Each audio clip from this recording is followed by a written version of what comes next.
যুক্তরাজ্যে ঢুকতে পারলেন না আজাহারি। পঞ্চমবারের মতো প্রধানমন্ত্রী হবেন শেখ হাসিনা। দ্রব্যমূল্য বাড়ানোয় টাকায় বিদেশে তাদের বাড়ি হচ্ছে। এবার দেখুন বিস্তারিত সংবাদ। যুক্তরাজ্যে ঢুকতে পারলেন না আজাহারি। ইসলামী বক্তা মিজানুর রহমান আজাহারিকে যুক্তরাজ্যে ঢুকতে দেয়নি দেশটির হোম অফিস। লন্ডনে আই অন টিভির আমন্ত্রণে আগামী 31 অক্টোবর একটি ইসলামিক কনফারেন্সে যোগ দেওয়ার কথা ছিল তার। আজহারির যুক্তরাজ্যে আসার সংবাদে ক্ষুব্ধ ছিলেন যুক্তরাজ্যের প্রগতিশীল রাজনীতি, মানবাধিকার কর্মী ও সাংস্কৃতিক ব্যক্তিত্বরা। জানা গেছে, মিজানুর রহমান আজহারি 26 অক্টোবর রাতে মালয়েশিয়া থেকে কাতার বিমানবন্দরে পৌঁছানোর পর যখন আজহারি লন্ডনের ফ্লাইটে ওঠার জন্য সংশ্লিষ্ট গেটে আসেন, তখনই সেখানে তার ব্রিটেনে আসার ফ্লাইটে উঠতে দেওয়া হয়নি। কেন তাকে এই ফ্লাইটে উঠতে দেওয়া হয়নি অথবা তার ভিসা বাতিল করা হয়েছে কিনা এ সম্পর্কে এখনও কোনো তথ্য জানা যায়নি। সর্বশেষ খবর অনুযায়ী কাতার বিমানবন্দর থেকে গত 10 থেকে 12 ঘন্টা ধরে চেষ্টা করা হচ্ছে সমস্যার সমাধানের। জানা গেছে, মিজানুর রহমান আজহারি মালয়েশিয়া থেকে ব্রিটেনে আই অন টিভির আমন্ত্রণে আসছিলেন। আগামী 31 অক্টোবর রোববার থেকে লন্ডন সহ ব্রিটেনের 5টি শহরে ইসলামী বক্তব্যের আয়োজন করা হয় ব্রিটেনের একটি টিভির পক্ষ থেকে। আজহারি আসার খবরের পর থেকেই কমিউনিটিতে মিশ্র প্রতিক্রিয়া দেখা গেছে। অনেকেই আয়োজক টিভির ব্যানারে আজহারির আগমনকে স্বাগত জানিয়েছেন, আবার 71-এর ঘাতক দালাল নির্মূল কমিটি থেকে শুরু করে প্রগতিশীল ও মুক্তিযুদ্ধের সপক্ষের অনেক মানুষ আজহারি সফরের বিরোধিতা করে আসছিলেন।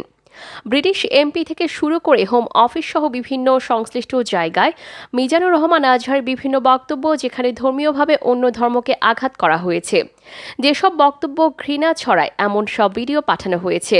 সফর বাতিল হওয়ার বিষয়ে আয়োজক টিভির সিওর সঙ্গে যোগাযোগের চেষ্টা করা হলে তিনি ফোন ধরেননি।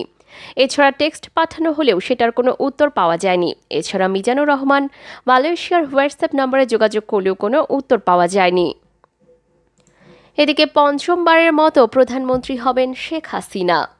পানি সম্পদ উপমন্ত্রী ও আওয়ামী লীগের সাবেক সাংগঠনিক সম্পাদক একেএম এনামুল হক শামীম বলেছেন, আগামী জাতীয় সংসদ নির্বাচন অবাধ সুষ্ঠু নির্বাচন কমিশনের অধীনেই হবে এবং সেই নির্বাচনে পঞ্চমবারের মতো প্রধানমন্ত্রী হবেন শেখ হাসিনা। তিনি সততায়, মেধায় ও যোগ্যতায় সেরা। বিশ্ব রেকর্ড সৃষ্টিকারী জাতিসংঘে 18 বার সশরীরে উপস্থিত হয়ে বক্তব্য দিয়েছেন। তিনি যে সম্মান পেয়েছেন তা বিরল সম্মান।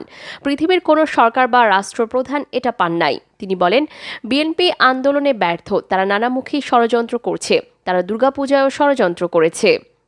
বৃহস্পতিবার দুপুরে নড়িয়া উপজেলা মাতৃছায়া ভবনে নড়িয়া উপজেলা আওয়ামী লীগের এক বর্ধিত সভায় প্রধান অতিথির বক্তব্যে একেএম এনামুল হক শামীম এসব কথা বলেন।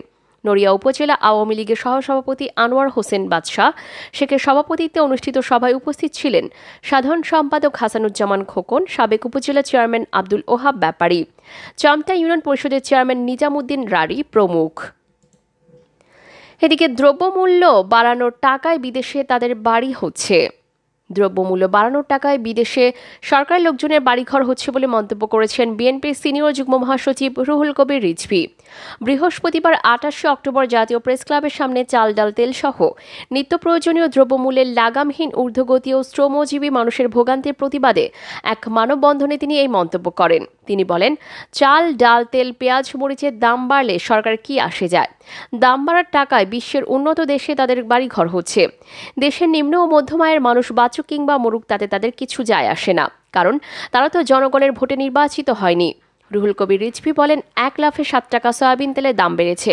পৃথিবীর অন্য কোনো দেশে 1 লাফে তেলের দাম 7 টাকা বাড়া অসম্ভব ব্যাপার, কিন্তু এ দেশে সম্ভব। এর প্রতিবাদ কে করবে? প্রতিবাদ করলে তো আপনাকে যেতে হবে শ্রীঘরে অথবা লালঘরে।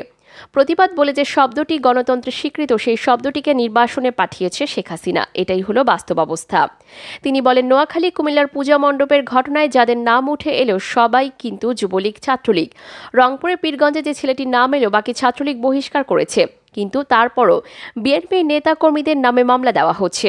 রাষ্ট্র ক্ষমতা হাতে থাকলে আর শেখ হাসিনার মতো প্রধানমন্ত্রী থাকলে এটা অসম্ভব ব্যাপার নয়। জাতীয়তাবাদী শ্রমিক দলের সভাপতি আনোয়ার হোসেনের সভাপতিত্বে মানববন্ধনে আরও বক্তব্য দেন বিএনপির স্থায়ী কমিটির সদস্য নজরুল ইসলাম খান, শ্রমিক নেতা হুমায়ুন খান, মোস্তাফিজুর রহমান মজুমদার, মিজানুর রহমান, সুমন ভূঁইয়া, রফিকুল ইসলাম, কাজী আমির খসরু, হারুনুর রশিদ প্রমুখ।